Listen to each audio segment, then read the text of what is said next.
What's up, Devils? J-Dog back with another goddamn video. Back with L-Dog to ask some fucking more questions. So let's get them a knocking. Ready? I've been ready. All right. This is from Abhorrent Spawn I 666. recognize the user ID. And now I know I have to give a shout out. So, Yep. hey J Dog, got a few questions. Do you think a lot of devils take Cannibal Corpse for granted? Oh, yeah. 15 albums, not a Oh, yeah. stinker anywhere. Oh, yeah. Could they be the most consistent death metal band of all time? Well, I think it's just a kind of a known fact that they're the greatest death metal band of all time. I think that's why they're the kings, right? I mean, and I know there's somebody that's probably going to disagree in the comments. Okay, if you think they're not, who is then? Literally, who is? I mean, someone's probably gonna say like Autopsy or something. Really, shit fun. That was no good. And then going for 10 years and we're back. I mean, so it's not them. So if Cannibal Corpse ain't the greatest death metal band of all time, who is? And the thing is because like, yeah, I'm sure there's guys watching that maybe they don't like every single Cannibal Corpse album. But I mean, I think almost everybody likes something by Cannibal Corpse, watching this. And the only ones that probably don't is the Cavalt black metal guys that don't like death metal to begin with. And quite frankly, when it comes to death metal, then your opinion's kind of irrelevant. So, with that being said, if you're into death metal, yeah, I would consider Cannibal Corpse the greatest death metal band of all time because, yeah, you can't put Morbid Angel in there, fucking Marilyn Manson type album. So it's not them. So who else would it kind of fucking be? You know what I mean? So yeah, I would say that they're the kings, and that's why they are the biggest band. You know what I mean? Consistent. No keyboards, no fucking female vocals, no songs about no love lost, none of that bullshit. Pretty consistent. You know what I mean? You can't say death. I mean, they don't totally change. I mean, there are other albums they weren't even death metal. You know what I mean? Massacre after From Beyond. Where were you guys at? You know what I mean? Just like so. Yeah, you have to be Cannibal, right? How many times have you seen Cannibal live? Well, 10. And you guys used to travel to go see them, right? Yeah. So on. I know for sure on the Gore Obsessed tour, I saw him 3 times. That was with Incantation and Dark Funeral opening for them. I saw him in Cleveland, Pittsburgh, and Detroit. So 3 times on that tour alone. And then Bloodthirst was the first time I seen him on that tour. And what's your favorite Cannibal album? Tour Mutilated. And then, Favorite song? I mean, I just think the obvious is probably Hammer Smash Face that people are going to go with. But, I mean, that's in there. But, I mean, I got, there's tons of them. I mean, like Puffin to Death and Perverse Suffering. And, I mean, there's just tons. I mean, it'd be really, really hard to fucking pick a one favorite song. Your favorite artwork? Probably Tomb of the Mutilated or Eat Back to Life as far as cover arts. Yeah. Ready?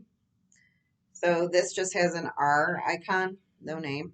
Letter R. Yep. Yeah, some guys do that. I don't know why. I'm not actually surprised that they're allowed to with their user IDs. It doesn't need more characters. He said, or he or she, sorry, or them, I don't know. I asked it before, and I'll ask it again. Uh-oh. Do you like Alice in Chains? I don't recall seeing that question at all. I mean, I noticed people bringing them up as when they're bringing up bands like Soundgarden, Nirvana, so maybe it was around those type of questions. No, I don't like Alice in Chains at all. I kind of like. I said it. I don't know if the video will be posted by the time you guys see this. I'm kind of surprised, not in a negative way. Just I'm kind of surprised people are bringing up bands like Nirvana, Soundgarden, Alice in Chains, and things like that. I just kind of figured like people in the death metal don't listen to that stuff for the most part. I knew there's always going to be exceptions to the rule, but it's more those bands are more popular in the scene than I thought. I just thought it would be maybe a couple one-offs here and there that people liked them, but yeah, no, I never liked any of that kind of music. Especially, I mean, like all the '90s commercialized music. I thought, for the most part, I thought all that stuff's just fucking junk. I didn't like any. I don't know, just fucking bands that you think fucking Zach Morris would be listening to. Have you ever really listened to Alice in Chains? Oh yeah, Um,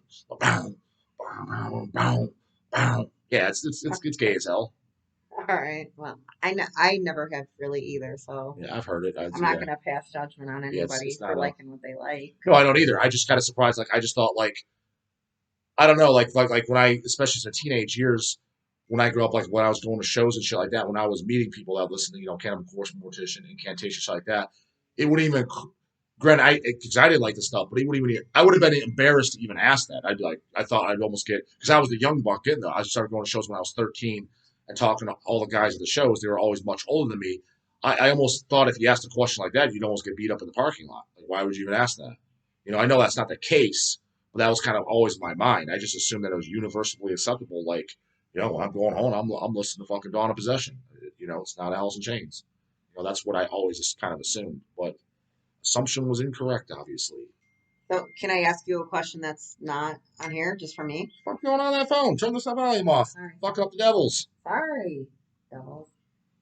Did so you when you like talked to Don and you would ask him like what he listened to and he like shot it down, oh, that's gay. Like Yeah. what was that exactly? I just did a video today. He came in the warehouse the other day, dogging me. Yeah, checked out that video you just put up, and I gotta say, that recommendation that God Dethroned you gave, that was unlistenable. And that's what I'll say. It's funny. He's like, because Don would rip on all the time. Deicide, hell, Morbid Angel, Ultras of Madness. He said, that's the gay record. Abomination's all you need. That's why I kind of told the story. The guys that have already seen it, it's like 2-3 videos ago now by the time you see this. I mean, he'd rip on Cannibal Corpse. He'd rip on Deicide. When I remember that band came out, I remember when I saw him in 1990, I thought that was just a joke band. Marduk, he calls them the Mighty Ducks. The Ducks. He's like, they quack me up. He rips on all those bands. So that's why it's funny. Like real extreme metal bands, the King Follies, the Jim Conias, hell, even the Dwayne Morris. He always would say, "Yeah, Deicide, that's a fucking joke."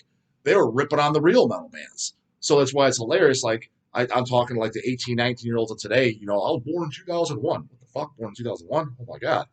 But anyways, those guys when they're asking stuff about these commercial bands are like, what do you mean? How do you not put Slipknot or Pantera in the metal category? All this, like, dude, fucking King Folly would have had a fucking field day on your ass. She had some Pantera though recently. No, guy asked because I said I don't even put Slipknot in the metal category. Oh, I was like, he said he's like, what do you mean you don't put Slipknot in the metal category? What are you gonna say next? Pantera's not metal. So he's just saying, I'm just like, and I know I consider Pantera a metal band. I just think they're a commercialized metal band. But yeah, in the underground death metal scene, fly back to 2001, going to Brian Baxter Death Fest. You brought up Pantera. Oh man, what do you got that gay shit on for, bro? That would be the response. So I just think it's funny now, me doing a YouTube channel, some of the, I'm assuming younger guys are coming in and asking stuff like kind of appalled, like, what do you, this guy's an idiot. He's a snob. He's an elitist. I think a few people, J-Dog's an elitist. I'm not an elitist. This was just the metal scene. This is how I grew up. This is like, I got dogged all the time for liking stuff. Like, oh, you like that Swedish stuff? Again, like another bit, like At the Gates or anything. You told Dawn of the Dead you like that. Oh, that gay melodic stuff. Oh, that ain't death metal. You know what I mean? That's what it was, and that's all cool. I mean, he doesn't like it. Like, I don't get offended. There's lots of stuff I like that he doesn't. But yeah, I was getting my balls busted for real shit.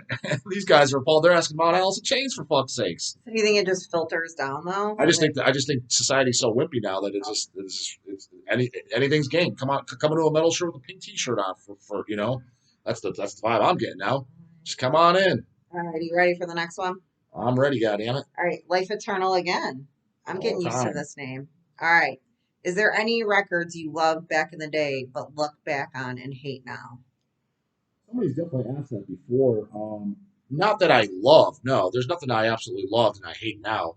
There's definitely ones where I remember calling, yeah, this was a good album. I picked it up and I put it on and like, it's not holding up as well. There's definitely been that, but nothing where I thought sucked. Like, honestly, the ones that kind of come to my mind is like some Iron Maidens and shit. Like I remember like Seventh Son of a Seventh Son and things like that, which I still own. I think it's okay, but as a whole, No Prayer for the Dying. I remember picking them up. Oh yeah, they're good Maiden albums. And then maybe a few years went back and I'm like, albums kind of stink. But I never loved those ones. Like the ones that I liked the most, like Peace of Mind, Iron Maiden, Killers, things like that. Even Brave New World, I thought was a really good album. Those ones are the ones that I listen to the most. The ones I do, but the couple, they definitely Seventh Son and No Prayer. Those came to mind. I remember, yeah, you remember being good and stuff. And then a few years went by. Go back and listen. But guess like, it's okay. That's kind of. did your taste change? You know what I mean? Like as you listen to more and then you figure it out and then you're like, that wasn't as hard as I like now, or No, they just aren't good. No, because I still like the other Iron Maidens, and they're just as Valid question. Yeah, nothing I absolutely liked. Like, yeah, Deceased Luck in the Corpse, and like, fucking sucks now. Nothing like that. All right, this is Ricky Jones. Yeah, he counts on everything. Devils, comma, has there ever been an album that gotten away, seen it, didn't get it, came back and it's gone? As far as picking it up, yeah. Then you're fucked in the ass getting it on eBay for a high price theoretically, especially if it's long cover. There's then those, but yeah, I mean everybody has that because you can't like especially as you're younger and income and funds are limited. You can't get everything. So very much so that happened all the time in my teenage years for sure. Yeah, of course. Is there stuff that comes in and it sells out immediately and you didn't get a copy that you're pissed Oh off about? yeah, kind of recently there was too. Mhm. I'm trying to. I think of the recent ones. There's a What? couple. Um, drawing a blank as to what, but there's that shit happens all the time in Hells. Yeah, it sells out right away because I see it pretty much when it goes up because I don't really when the packages are just being open and stuff. I don't got time to be having eyeballs everywhere. I pay attention kind of what's on a cart and it's online now and I see people buying it. Oh, okay, well what's new? What's on the new arrivals? That's when I see it. Sometimes oh fuck, we got 10. We sold all 10. Oh shit. Well, I guess I'm not getting a copy. There's definitely been that. Yeah, Gotta get it from one of your buddies. buddies or just try to get more. Or, yeah, Ready? I'm Yeah. ready. All right. Sorry. This is Shane Toll. Shane Von Ghoul. No, Shane Toll. Tolle. Okay. This is just a comment. Sorry. HH is not only my favorite distro to order from, but also far and by a way my favorite label for quality of the roster. You guys fucking roll, and your vids are killer, Justin. Thanks for everything over the Yeah, I years. like to hear, brother. Keep on watching. All right, ready? This is Layla Lover 90. Comments on virtually every video. Oh, good. Did you discover any bands you ended up liking from a split? Let's say a non-slaughter split in which you ended up liking the other bands on the records that you had never heard before. Yeah, I kind of told a story actually. Municipal Waste. I remember when Municipal Waste first came out. I was like, oh, this looks like some gay party thrash, kind of like mid-tier Testament or something like that. Stuff that I don't care about. And they did this split 12-inch with Toxic Holocaust, so I was like, I definitely want because Toxic Holocaust is on here. And then I flipped it. I think it's just two songs by each band, but it's like a 12-inch maxi. I was like, I may as well flip it over on the B side. I'm like, this is actually pretty good. I was like, it sounds like Anthrax and Megadeth and SOD. I was like, this is pretty good shit. And then I went back and I picked up, I think I only have like two other full lengths. I think maybe The Art of Parting is maybe one of them. And one other. I don't like know them, no, but I'm like, this is pretty good shit. Yeah, reminds me a lot of SOD riffs and early Anthrax. I'm like, this is good, solid stuff. It's definitely not my preferred thing that I generally go out and buy those kinds of bands, but I was like, this is a totally good, enjoyable listen. And I always just kind of like, yeah, just wrote them off. I didn't even check them out. I was like, this is, but yeah, for them. And I was like, yeah, this is, I got to admit, I actually thoroughly enjoyed this. So then they're probably, there has been other bands where I found out about them on a split side, but I would have to say that's probably the number one because I literally was always totally stood off by them prior. And then when I flipped it, I was, oh, this is actually pretty fucking good. So them would be the first one to come to mind. I'm surprised you thought that about them Yeah. because even like the art, I mean, it's all very cool. I thought it would be something up your Just because it's alley. all, I just knew it was that party type thrash. Like, let's, you know what I mean? I just, that wasn't the style I was big on. I mean, even Anthrax, I only liked the first three records. So it wasn't like for thrash stuff like that, I kind of always liked more like, yeah, Creators, Sacrifice, kind of more like I don't want to call it death thrash, but kind of had more like the death and black and vocals, Sodom. Um, seemed like a lot of the thrash that I liked was mostly that. I mean, obviously, yeah, I do like the Sacred Reich ignorance stuff like that, but majority, if you took all of thrash bands as a whole, Incubus, Serpent Temptation, things like that, it was kind of like more the violent type thrash, Blood Feast, things like that. That was the thrash I listened to. So I didn't listen to too much like the Testaments and stuff like that. I mean, I like some songs by Testament here and there, but they just weren't they.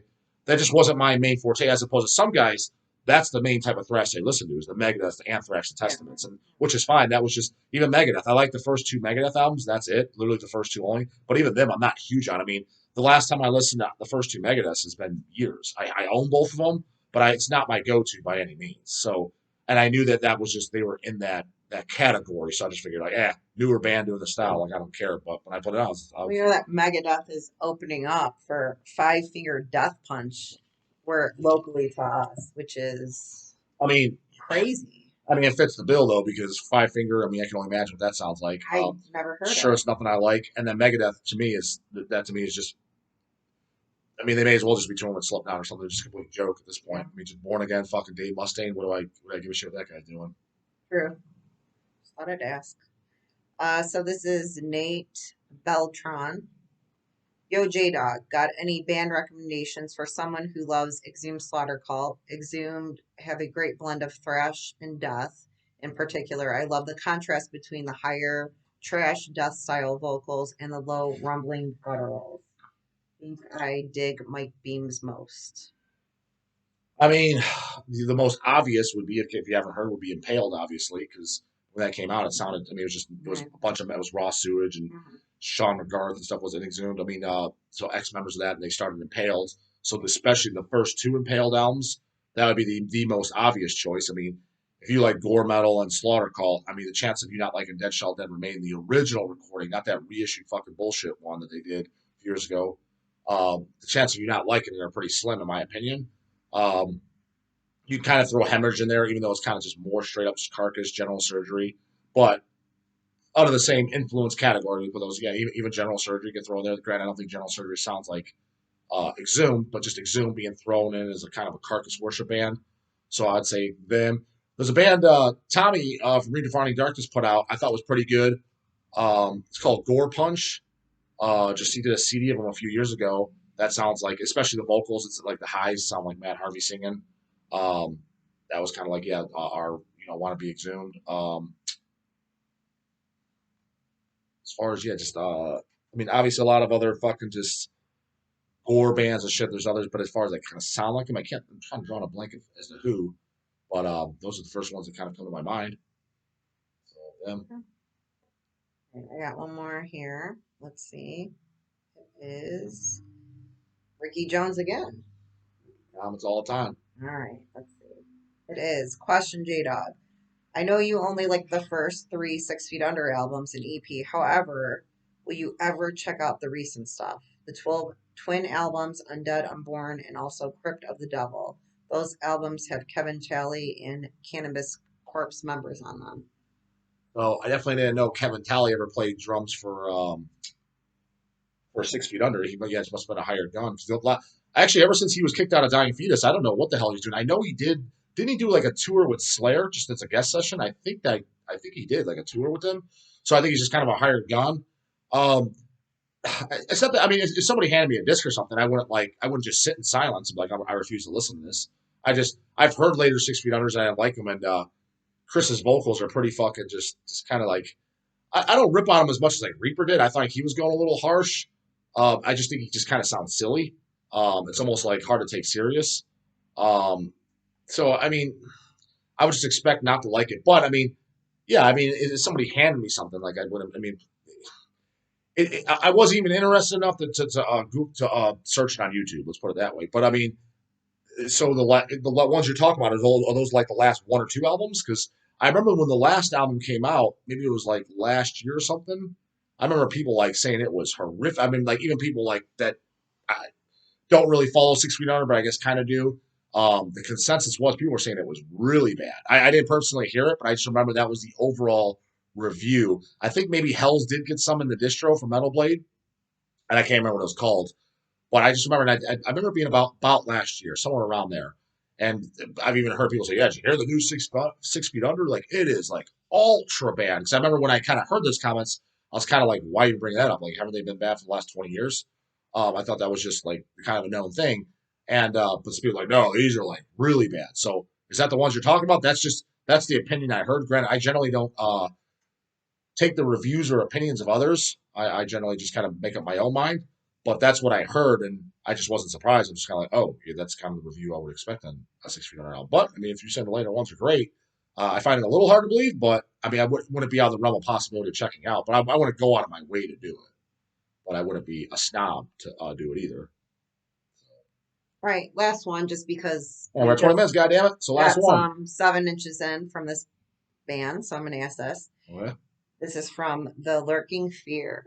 I like that I one. think I recognize it. I think he's asked stuff before. J-Dog, what's your take on Dr. Shrinker's studio album from a few years ago? I know I'm late to the party on this one, but I just listened to it yesterday after avoiding it for years. It was worse than I thought. Rich's vocals are totally shot. Probably one of the most disappointing reunion albums I've ever heard. Yeah, I didn't like it. Same thing. I didn't listen to it when it first came out, but we did get it in. I'm like, yeah, I'll put it on the playoffs. I was like, I virtually there's no. It was another comeback where I'm like, there's no way it's going to be good because the thing is about Doctor Shrink was so good, all those demos and shit. That's all I have was I believe it was the Necroharmonic CD that Roy Fox is that who put it out? Roy Fox and Necroharmonic, the early 2000s. It has just all the demos and I believe the 7-inch on there. I don't think it has the split 7-inch with Nunslawer on there though. I could be wrong. But anyways, that's like 70 minutes of music and that shit's all great. And the thing is like they were such a unique band, and the vocals, that was a huge part unique. So when they're back, we're back fucking 30 years later. I'm like, this is going to suck. I know this is going to suck, but whatever, we'll put it on. Sure enough, I'm like, yeah, because it's going to be kind of hard to capture that. When they put that out, they're just kids with energy and shit. Now they're just a bunch of fucking old geezers. Like, yeah, we're back now that our kids are graduated. I'm going to do music again, like that type of thing. They're not going to have the same drive and just energy and just atmospheres that they had then. So I was like, there's no way this is going to be, because it's not like it was kind of like, if it was just maybe like a thrash band or something, where back, you could maybe pull it off. But a unique sound like that, because Dr. Shrinker, for me, I kind of always had him in the category with like Empatego, Macabre, and like The Accused. Not that those bands sound the same, just because they're over the top, kind of like unique sounding, but in the extreme metal category, you're like, literally nobody sounds like that. And I always had Dr. Shrinker in there. So just like, kind of like if Empatego came back now, it might be good just because I know those guys are all still legitimately into metal, but I could kind of see it not being a good as well. I could almost be like, probably be too polished. Steve O's vocals probably wouldn't be the same. I almost like if Empatego was like, yeah, we're thinking about doing a new album, I'd kind of be like, I kind of preferred you didn't. Because I mean, like it almost like it just probably wouldn't be said. And that's probably why they're not doing it. It's for that reason. Yeah. That's what Scott Carlson from Repulsion said. It's like we're not going to do another album. We're just going to do shows because no matter what we try to do, it's like it won't sound like Horrified. Yeah. And that's it's great that he knows that, and it won't. Like if Scott asked me, hey Justin, if Hell's Headbangers can put it out, we'll do a second Repulsion album. I just don't even do it, man. Because even if it's a decent album, it's not going to be the same goddamn thing. So that's what it was. I didn't like the reunion Dr. Shrinker stuff, but I wasn't disappointed because I knew I was. I was like, "There's no way this is going to be good." I was like, "But it's here. I'll put it on the player." And yeah, no, I didn't like it. But yeah, all that early Dr. Shrinker stuff, those demos is fucking great. Amazing. So yeah, highly recommend that. But yeah, so that's it for this one, Devils. We're over 20 minutes. Like keep it under 30, as you know. Comments, questions, concerns, put them in the goddamn comments and let me know how you like the format. Like it, love it, hate it. Keep this out. Fucking L-Dog sucks. Whatever the fuck you think, put it in there, goddamn it. I'll see you tomorrow. Later.